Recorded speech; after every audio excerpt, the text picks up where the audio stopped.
Boa noite a todos. Jesus nos ilumine hoje e sempre. No dia 2 de abril, nós comemoramos o aniversário de um grande brasileiro. Um grande brasileiro que deixou para a humanidade um legado de conhecimento, de espiritualidade, de amor para todos nós. Tanto é que ele foi conhecido como um homem chamado amor. Vocês sabem de quem eu estou falando, né? No dia 2 de abril é o aniversário de nascimento de Chico Xavier.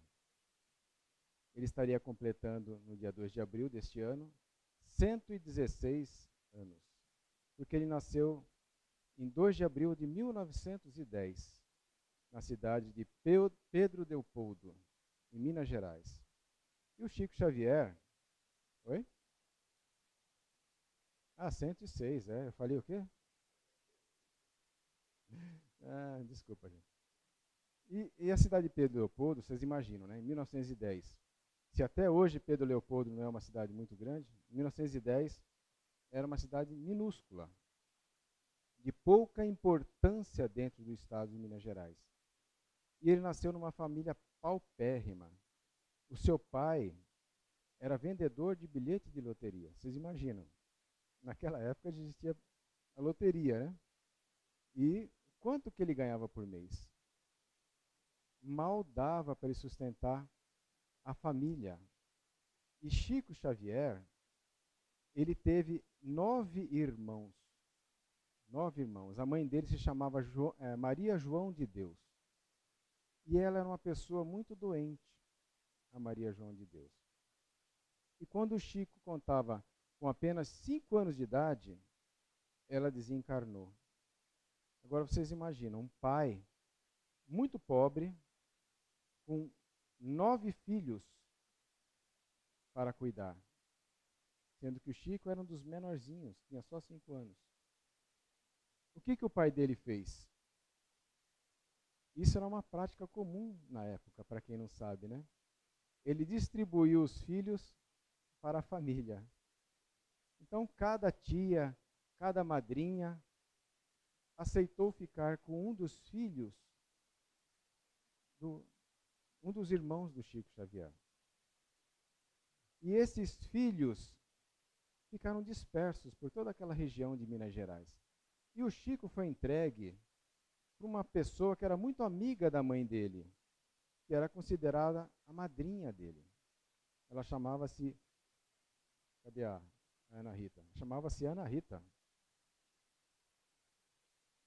E essa madrinha dele, ela era uma pessoa que tinha problemas espirituais muito graves. Ela tinha conflitos íntimos muito graves, porque ela era infértil, e ela tinha adotado uma criança, e ela tinha, assim, aquele desejo de ser mãe que nunca se realizou. Então ela adotou uma criança que, inclusive, era um pouco mais velha que o Chico, na época. E o Chico foi viver com ela. E o Chico, depois que ele cresceu, é que ele soube de alguns fatos que eu vou contar posteriormente. Essa madrinha dele, como era perturbada, né, não só psicamente, mas também espiritualmente, ela começava a descontar no Chico todas as neuroses que ela tinha, além do processo obsessivo. Então, o Chico, desde que começou a morar com ela, apanhava todos os dias. E não pense que ele apanhava de tapinhas, não. Ele apanhava de vara de marmelo. Vocês já ouviram falar de vara de marmelo? Né? Pelo menos ouviu falar, né? Mas, né? Já sentiu? Então, vara de marmelo é uma vara bastante flexível, né? E fina, e ela dificilmente se quebra.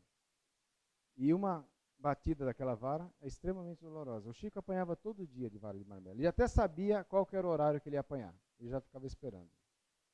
E como se isso não bastasse, ela, nos acessos de raiva dela, ela pegava o garfo e espetava na barriga do Chico. O Chico era todo machucado nessa região da barriga dele. Muitas vezes o Chico conta que ela espetava tão forte que o garfo ficava grudado na barriga dele. e ela impedia que ele o retirasse. Já imaginaram fazer isso com uma criança de 5 anos? Teve uma época que esse filho adotivo dela começou a desenvolver uma ferida muito séria na perna e não curava de jeito nenhum, porque nós estamos falando de 1915, 1916. Não existiam os antibióticos, os remédios fortes que tem hoje, né?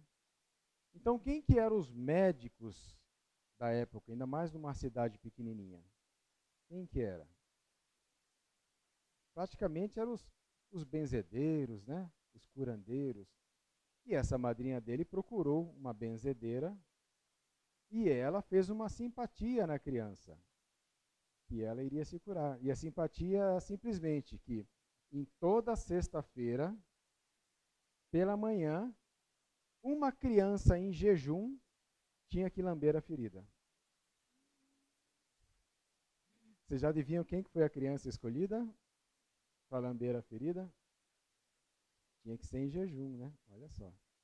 E o Chico, coitadinho, ele é muito bom, né? Mas ele não era bobo, né? Ele ficou muito revoltado com essa decisão da madrinha dele.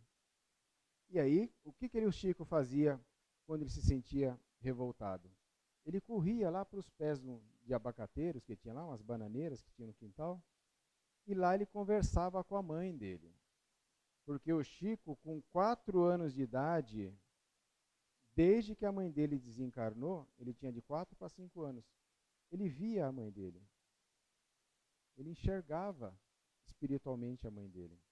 Ou seja, o Chico praticamente já nasceu com alto grau de mediunidade, né? Então, nesses acessos dele de tristeza, ele se isolava e lá a mãe dele conversava. E a mãe dele, logicamente, né, acompanhando todos os enrolados dos acontecimentos, falava: Chico, vai lá, meu filho, faz o que a tua madrinha está falando, porque você vai ver que algumas coisas vão mudar. E o Chico, como obedecia muito à mãe dele, foi lá e toda sexta-feira, durante 3 sextas-feiras, ele em jejum ia lá e lambia durante uns 5 minutos a ferida do irmãozinho dele. E aí ele fala que quando ele estava lambendo a ferida, ele viu uma mão jogando um pozinho na ferida, enquanto ele lambia a perna do menino. E o menino, depois de 3 lambidas, 3 semanas, curou-se totalmente da perna. Mas com certeza não foi pela lambida do Chico. Foi do remedinho que a espiritualidade colocou. E com isso, a madrinha dele começou a ser menos agressiva com o Chico. Olha só, viu como a mãe dele estava certa? E também o Chico conta que a gente acha assim que só porque vem numa missão sublime, está isento de passar atribulações, né? Jesus não sofreu nada, né? Então, muitas vezes a gente sofre qualquer decepção, já está desgostoso com a vida, né? Não quer mais saber de nada. Os grandes espíritos, as dores que eles passam, nós não temos condições de passar. Essa que é a verdade. E aí o Chico conta que muito dessa agressividade que essa madrinha tinha com ele é porque espíritos que sabiam da missão do Chico, porque os espíritos, não só os superiores, mas os espíritos também atrasados, conhecem muitas vezes os planejamentos. Sabiam do planejamento do Chico e ficavam lá usando aquela pessoa que já era doente, né, psicologicamente, para tentar matar o Chico. Você viu como é que eles agem? E aí, quando o Chico fez esse sacrifício de lamber a ferida, a espiritualidade achou por bem retirar esses espíritos, né, em benefício do Chico. Então, o mérito dela de ser afastados, esses obsessores, não foi dela. O mérito foi do Chico. porque talvez eles tivessem avaliado que coisas mais graves poderiam acontecer com ele, né? Porque ela não era uma pessoa muito racional. Então, essa passagem do Chico foi uma passagem que deu um grande crescimento espiritual nele. E ele sempre falava, porque essa história, em todas as biografias deles contam, né? Então, muitas pessoas depois conversavam com o Chico, né? Chico, você não sente nenhuma mágoa da sua madrinha, né? E ele fala de coração aberto. Ele fala assim, não só não senti mágoa, mas como ela também foi uma das minhas melhores professoras. Professoras de quê? De paciência, resignação. Não é mesmo? Quantas crianças se revoltariam com relação a isso? E guardariam esse rancor eternamente, né? Porque nós somos assim, né? Nós ainda não estamos nesse nível espiritual. Então, depois de 2 anos o Chico vivendo com essa madrinha, o pai dele se casou novamente. E foi um anjo na vida do Chico. Ela se chamava Cidália Batista. Para quem assistiu o filme, né, viu que espírito maravilhoso que era. E uma das exigências dela para casar com o pai do Chico foi que ele reunisse toda a família novamente. E aí o Chico teve a felicidade de conviver novamente com seus irmãos. E olha só, o pai do Chico não era fraco não, viu? Quantos irmãos eu falei que o Chico tinha? Ele teve mais 6 com a dona Cidália. Então o Chico tem uma família de encarnados muito grande. Muitos, muito grande. E quando o Chico completou 17 anos, já com uma mediunidade já bastante aflorada nele, eu não vou contar todos os casos, porque senão, né, a vida de Chico, você não se conta em 40 minutos, né? Mas depois dessa fase de 7 anos, ele tinha 7 anos quando o pai dele se casou novamente. Depois de 10 anos desse casamento, essa mãe, ele nunca chamou ela de madrasta, essa mãe dele desencarnou. Ele contava 17 anos. E ela, junto com a mãe biológica dele, eram os 2 anjos da vida dele. E quando ela desencarnou, a dona Cidália desencarnou, ele ficou tão deprimido, mas tão deprimido, que teve um dia que ele foi para uma pequena represa que tem lá em Pedro Leopoldo e sentou numa beirada lá e começou a chorar, a meditar lá, né? Por que tantas coisas aconteciam com ele, né? E foi nesse dia, de uma das maiores tristezas da vida dele, que Emmanuel apareceu pela primeira vez para ele. Foi nesse lugar, nessa represa. E é quando Emmanuel aparece para ele, consola o Chico, dizendo para ele, abertamente, que ele tinha uma missão muito grande entre os homens. E que ele, Emmanuel, iria ser o seu guia. Se ele aceitava, se o Chico aceitava, que ele fosse seu guia. E o Chico, né, maravilhado de ver um espírito, porque ele nunca tinha visto um espírito com tanta luz. Ele relata isso. Quando ele viu Emmanuel, ele ficou maravilhado com Emmanuel. Porque ele era acostumado a ver muitos espíritos. Mas espíritos normais, né? E até obsessores. Quando ele viu Emmanuel, ele ficou fascinado. Ele falou, aceito sim.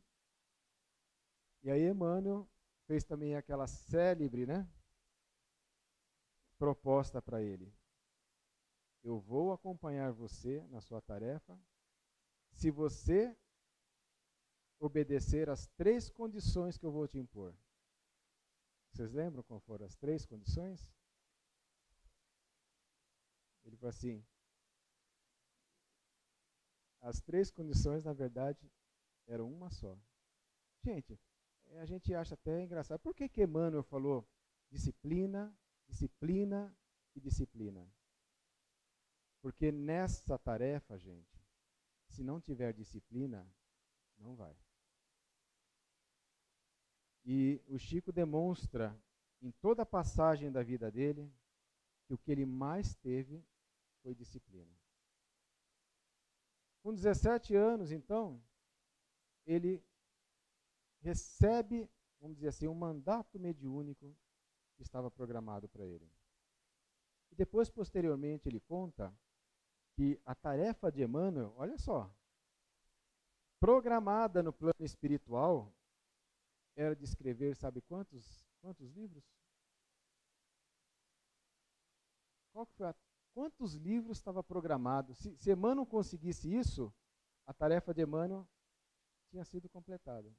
E de Chico também. O próprio Chico fala isso.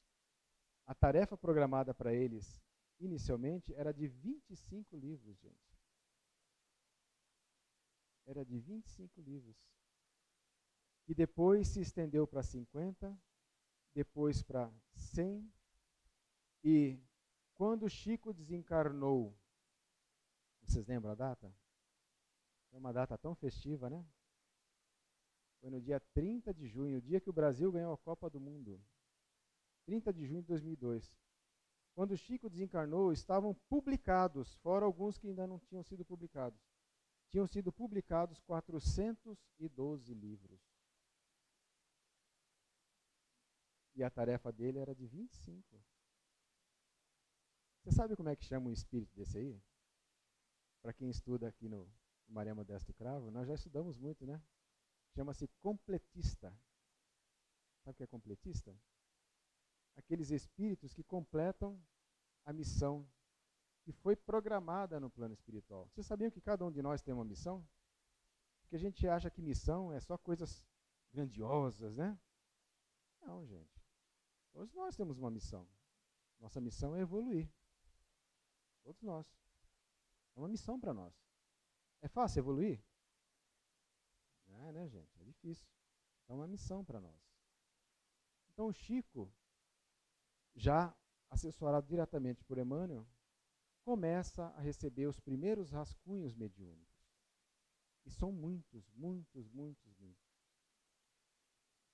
Serve, olha só, o Chico Xavier. Aí chega um dia que Emmanuel fala assim, Chico, todas aquelas produções mediúnicas que você tem, onde é que está? Como se Emmanuel não soubesse, né?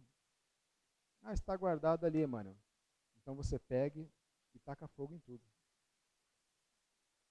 Ele mandou o Chico destruir toda aquela produção até aquele momento. Ele falou assim, tudo isso foi para você um teste. Agora nós vamos começar. Foi quando ele começou a receber os grandes poetas brasileiros e portugueses, que culminou na primeira obra do Chico Xavier. Você sabe como que chama? Parnaso de Além Túmulo. É um livro de poesias, que depois foi ampliado ainda. Mais poesias ainda. Essa foi a primeira obra mediúnica do Chico, publicada, porque as outras Emmanuel mandou destruir. Vocês imaginam o que devia ter de coisas interessantes ali, né? Um outro fato interessante da vida de Chico, isso na década de 20, 25 mais ou menos, o Chico, perdão, na década de 35, o Chico já contava com 20 e poucos anos, né? O irmão dele tinha fundado lá em Pedro Leopoldo um centro espírita, que ficou batizado como Centro Espírita Luiz Gonzaga. E o irmão dele, o José Xavier, era um espírito assim bastante elevado, sabe? Espírita, e de posse das obras, né, de Kardec, começou a fazer os estudos dentro da sua própria casa, estudos do Evangelho, e convidou o Chico para participar, porque ele sabia que o Chico tinha mediunidade, né? O Chico começou a participar, começou a receber mensagens, até que o irmão dele mudou o centro espírita para onde? Para a oficina dele lá. Na verdade, era tudo perto, tudo grudado na casa dele, né? Era a oficina onde ele trabalhava lá. Ali foi o primeiro salãozinho onde ficou configurado o Centro Espírita Luiz Gonzaga. E essa época aí, que era só eles dois. E aí o José Xavier, ele passava por muitas dificuldades financeiras porque ele era celeiro. Sabe o que é celeiro? Fabrica celas de cavalo, né? Porque naquela época, gente, era só carroça e cavalo. Carro, só milionário que tinha. Só milionário. E ele pegou uma encomenda muito grande de celas e trabalhava até altas horas da noite. E o Chico ficou sozinho no centro espírita. E o Chico, desanimado, né? Porque ele chegava no centro espírita, esperava que pelo menos a população fosse estudar, né, com ele, né? E não aparecia ninguém. E aí o que o Chico fez? Na segunda vez que o Chico foi lá, não viu ninguém no centro, esperou um pouquinho lá, abriu o livro do Evangelho, leu uma frase lá, fechou o livro, pôs de braço de bar, vamos embora. Quem que ele encontra na porta? Emmanuel. Encontrou Emmanuel na porta. Emmanuel fala, onde você vai, Chico? Não tem ninguém, eu vou embora. Assim, mas como que você sabe que não tem ninguém? Aqui está lotado. Mas como? Naquela época ele não tinha desenvolvido a visão espiritual ainda. E assim foi, gente. Graças a Emmanuel não era fácil não, viu, gente? Já pensou se a gente tivesse um guia que a gente visse e desse bronca na gente? Será que seria bom? Né? Seria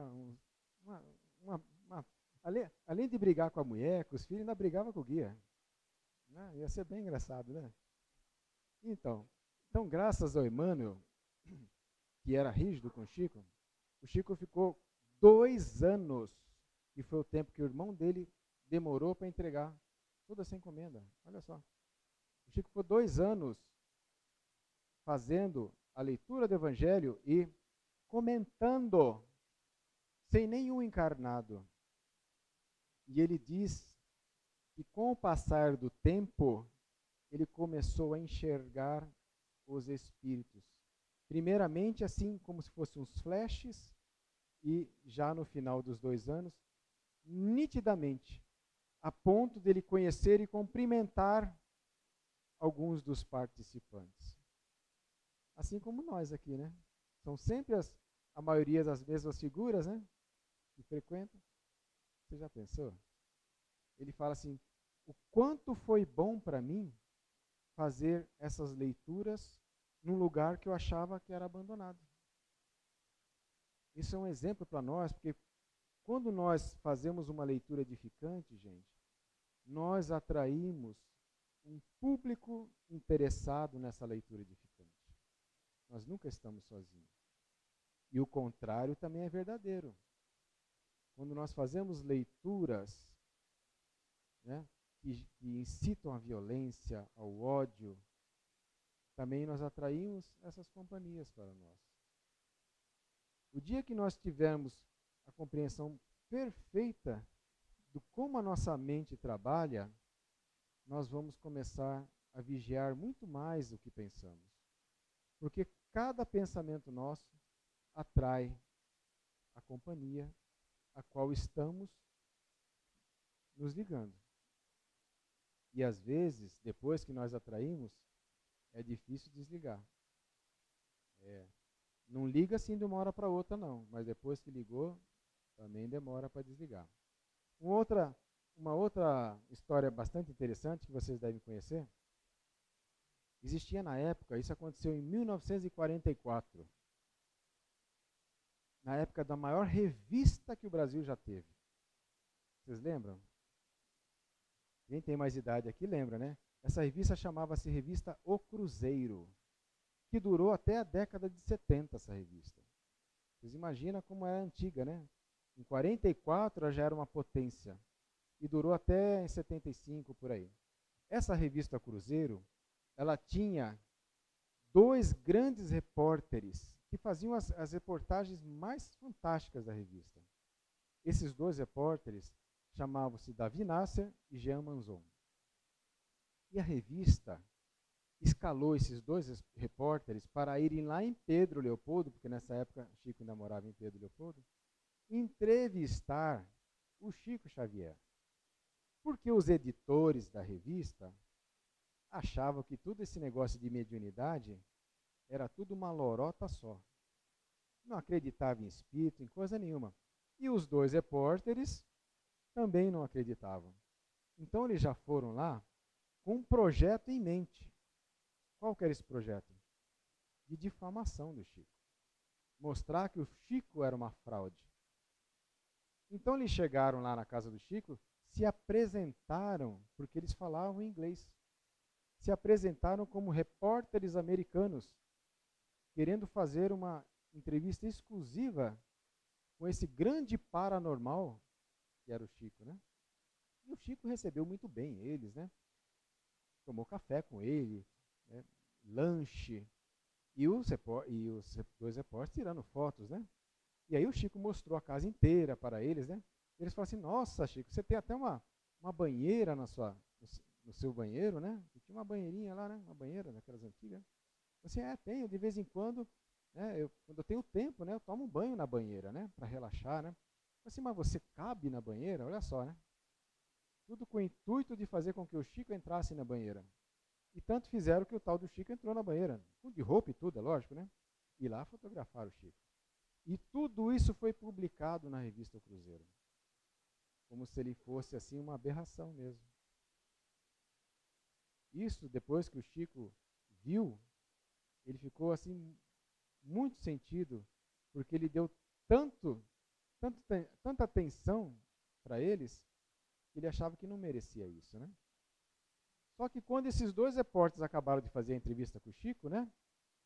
O Chico, para presenteá-los, né?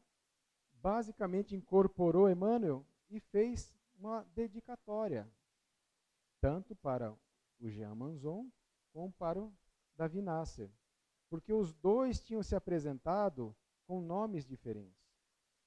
Eles não tinham se apresentado como Jean Manzon nem Davi Nasser, usaram outro nome lá. E o Chico deu para eles 2 livros dos Espíritos, um para cada um.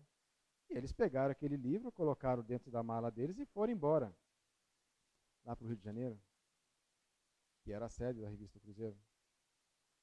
E lá publicaram a reportagem que difamou o Chico e toda aquela história lá. 5 anos depois, gente, isso é fato verídico.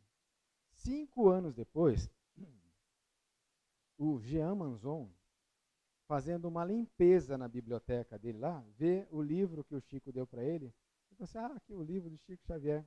E na hora que ele nunca tinha folheado o livro dos Espíritos, livros dos Espíritos, ele não acredita em Espíritos. Na hora que ele abriu a primeira página, ele viu a dedicatória ao querido amigo e irmão Jean Manzon. Um grande abraço do amigo Emmanuel, guia espiritual do Chico Xavier. O cara quase teve um treco, né? Porque até então ele achava que tudo era charlatanismo. E ele se apresentou com outro nome. E ele liga imediatamente para o Davi Nasser. Fala, Davi Nasser, sabe aquele livro que nós ganhamos, daquele médium que nós fomos fazer aquela reportagem? O Chico, sei. Você já alguma vez já leu aquele livro dos Espíritos? Não, eu vou querer saber de livros dos Espíritos.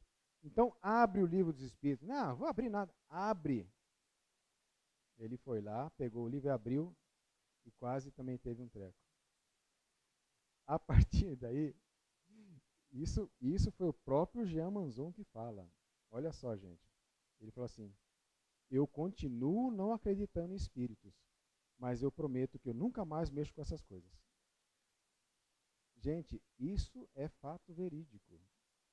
Ou seja, nem ele tendo a comprovação, ele não acreditou que tinha sido alguém espiritual que escreveu aquilo.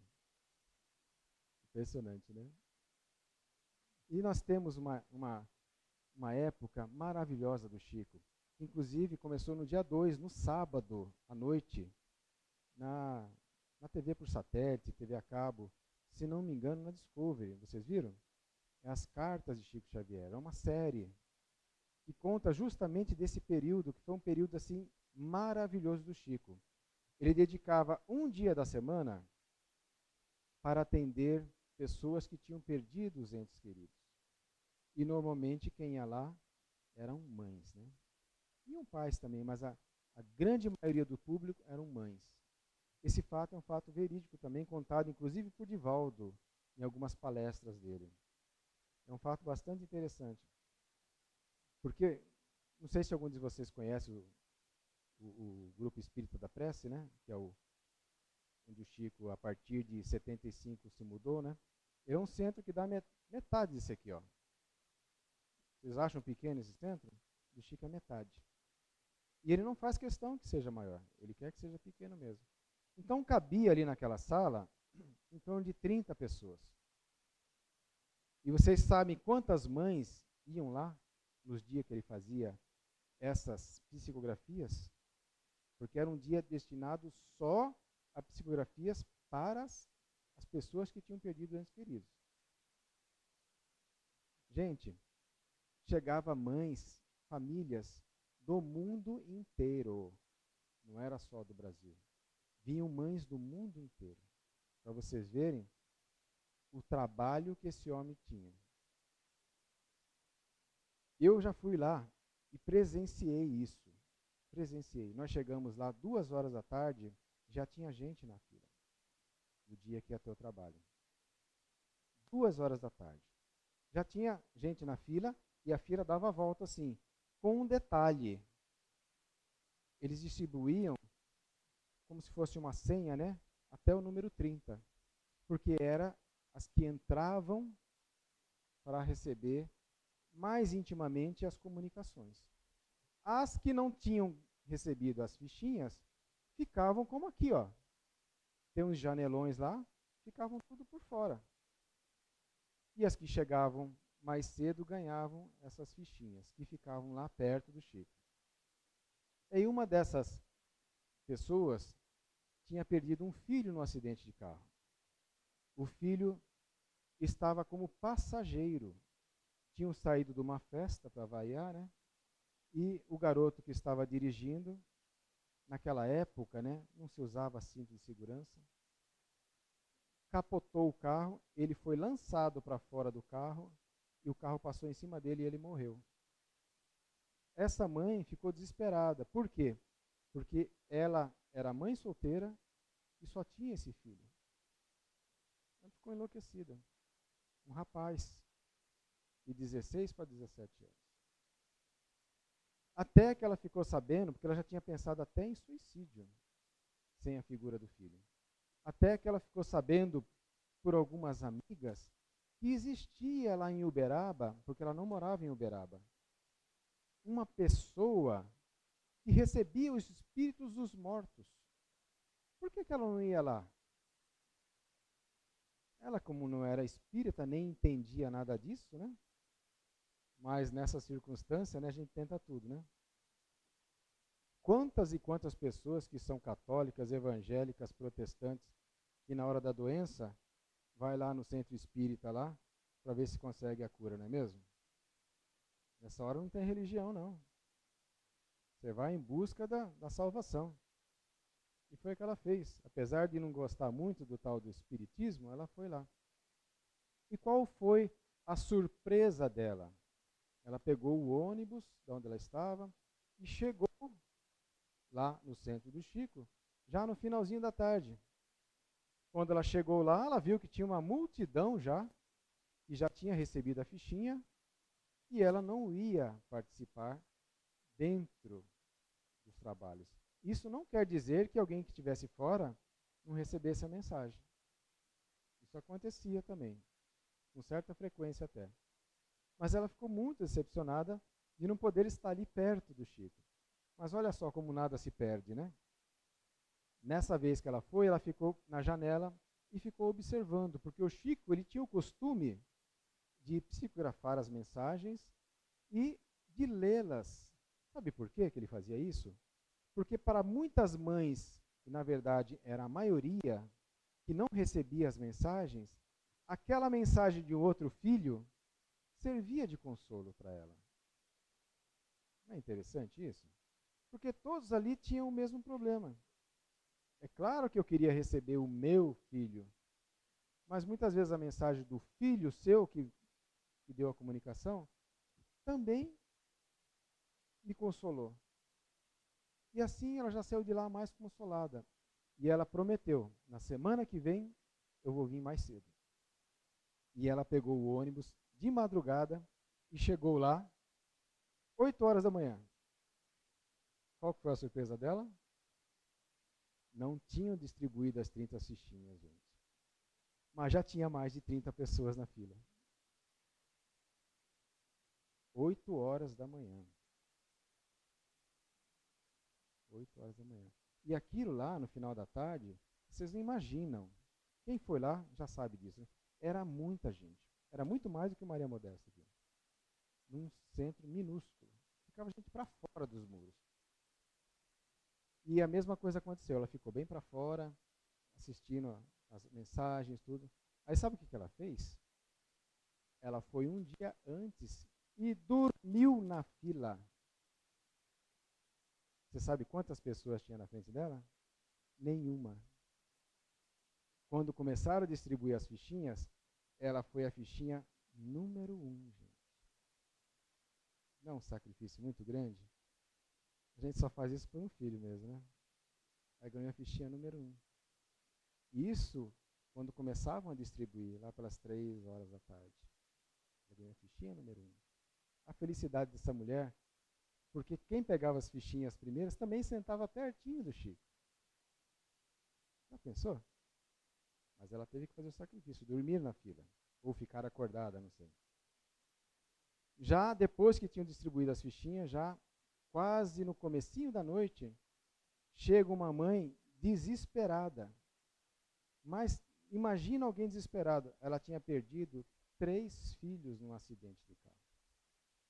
3. Praticamente morreu o marido e os 3 filhos. Ela não estava no carro. A vida para ela acabou. E ela foi tão desesperada, mas tão desesperada, e é como todas, né? Acham que é só chegar lá e ser atendido, né? Como se fosse um hospital, né? Que tem vários médicos, né? E ela estava tão desesperada que ela pegou, sentou no chão, começou a chorar de tanta angústia. E todas as outras mães olhavam, né? Porque todas tinham a mesma problemática, né? Mas ela falou assim, olha, eu sofri muito quando eu perdi meu único tesouro, meu filho. Mas eu não aguento ver essa mãe que perdeu 3 e mais o marido. Se eu pensei em me matar, eu não sei o que essa mãe vai fazer quando sair daqui. Aí sabe o que ela fez? Ela saiu da fila e deu a fichinha número 1 para ela. E ela perdeu mais uma vez a chance de ficar dentro do salão do Chico. Dentro do salão. E ela ficou mais uma vez lá fora. E estava tão cheio aquele dia, que ela não conseguiu ficar nem próximo à janela. Ela ficou bem lá para trás.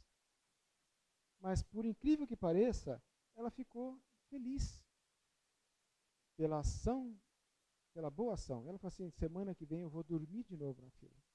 Eu vou dormir. Mesmo que eu não pegue número 1, mas eu vou ter uma comunicação com meu filho. Olha a fé dessa pessoa. O que faz quando você realmente quer alguma coisa na vida, né? Ela não só queria ter uma mensagem do seu filho, mas ela se consolou com as outras mensagens.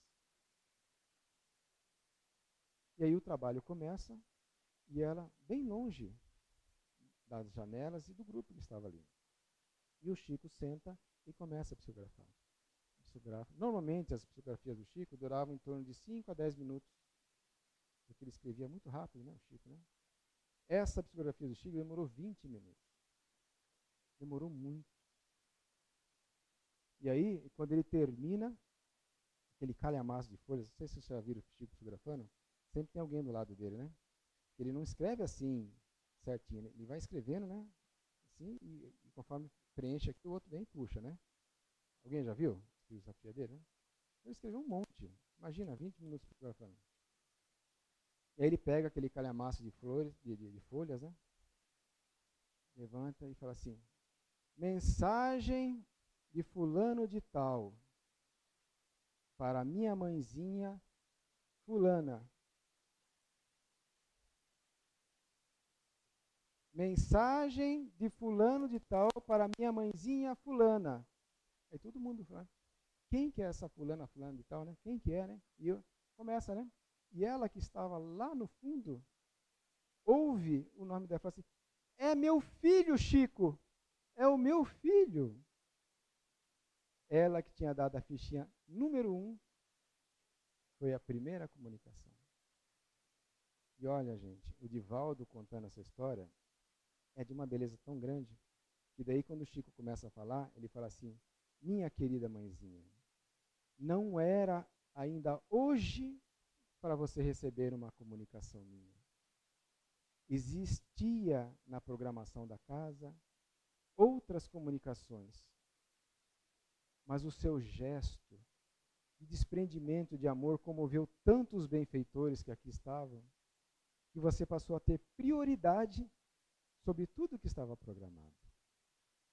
Então, hoje, minha mãe, você recebe a minha palavra de amor e dizer para você que eu estou vivo, e aí conta, né, os fatos que culminaram no acidente dele. Ele fala que era uma programação espiritual para não ficar com raiva do amigo, que o amigo não morreu, só ele morreu, que ele não teve culpa, que estava programado para ele desencarnar novo e que ela aceitou a programação dele quando foi mãe.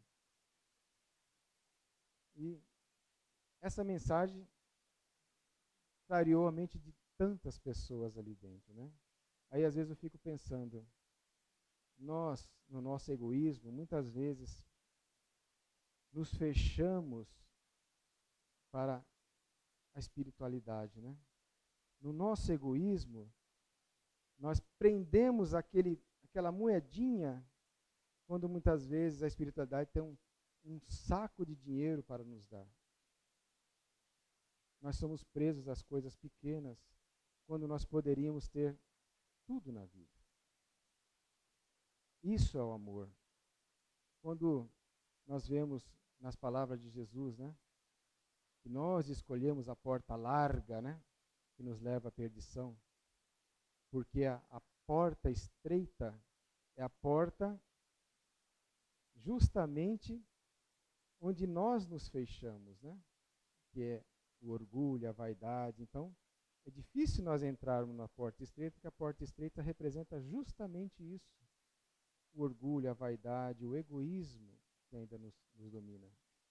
Mas eu sempre digo que, na verdade, a porta é estreita por causa disso. Porque a porta é muito grande. É muito grande. E dá para passar todos nós juntos, se nós quisermos. Quando Jesus fala, muitos são os chamados e poucos os escolhidos, na verdade ele quer dizer que todos nós somos chamados, mas poucos de nós nos escolhemos para ser felizes. E aí, ao invés de nós sermos completistas, né, ou seja, completar aquilo que nós combinamos no plano espiritual, muitas vezes a gente ainda sai devendo. Não é mesmo? A gente ainda sai devendo. Então nós estamos falando aqui de Chico, esse personagem que para mim é um personagem que eu não tenho nem como dizer o quanto eu sou agradecido a ele. Eu acho que a humanidade inteira ainda vai demorar séculos para conseguir estudar todas essas obras que saíram das mãos dele. E esse espírito foi um brasileiro, gente. Conviveu conosco, fala português. Não há diferença de traduções. Porque muitas vezes a gente fala, é estrangeiro, né? Cada um traduz como quer. Não tem como a gente errar. É só nós estudarmos, gente.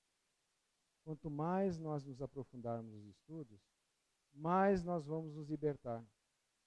Porque Kardec, como o próprio nome já diz nas suas obras, obras básicas, não é isso que diz? O que é básico? É o básico, gente. Ali Kardec, sozinho, lançou as bases sólidas, fixas, dessa imensidão que é o Espiritismo. Kardec levantou o véu, Chico levantou mais um pouco, e outros vão desvendar mais ainda sobre a nossa existência espiritual. Porque nós somos seres espirituais tendo uma experiência física. Nós não somos seres físicos. E Chico tem uma frase, dentro de tantas dele, que eu acho maravilhosa e que serve de roteiro para todos nós. Nós não podemos voltar atrás e fazer um novo recomeço, mas podemos começar agora e fazer um novo fim. Só depende de cada um de nós. E se vocês quiserem, gente, palmas para o nosso querido Chico pelo seu aniversário.